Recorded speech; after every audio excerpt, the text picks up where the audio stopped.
আসসালামু আলাইকুম প্রিয় খামারি ভাই ও বোনেরা। মুরগি পালন নিয়ে লাভ লস কীরকম হয় অভিজ্ঞতা তৈরির জন্য শুরু করলাম মুরগি পালন।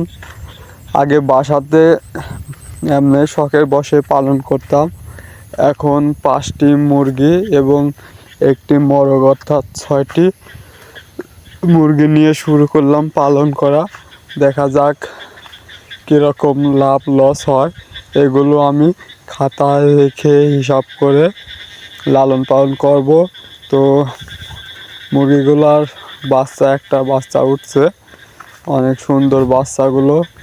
এগুলো আসলে সেরকম পরিস্থিতি না হয় আমি ঘরের মধ্যেই এগুলোকে ডিম পাড়ার ব্যবস্থা করে দিই। এগুলো ঘরের মধ্যেই ডিম পাড়ে। তো ডিম পাড়ার পর এটা কুচি হয়ে গেছে, বাচ্চা উঠাবে। দেখতে পাচ্ছেন ডিমগুলা কিন্তু তাপ দিচ্ছে, এগুলো থেকে বাচ্চা উঠবে এবং আরও ডিম পারছে। এখানে 2টা জায়গা করছি, এখানে একটা জায়গা করছি।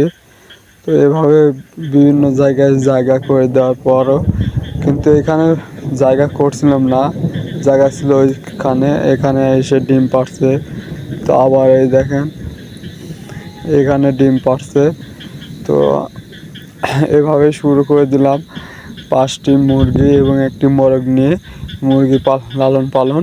তো দেখা যাক কীরকম হয় এবং এর লাভ লস আপনাদের মাঝে উপস্থাপন করব অন্য একটি প্রতিবেদনে, কারণ এটা প্রথম হিসাব নিকাশ হবে।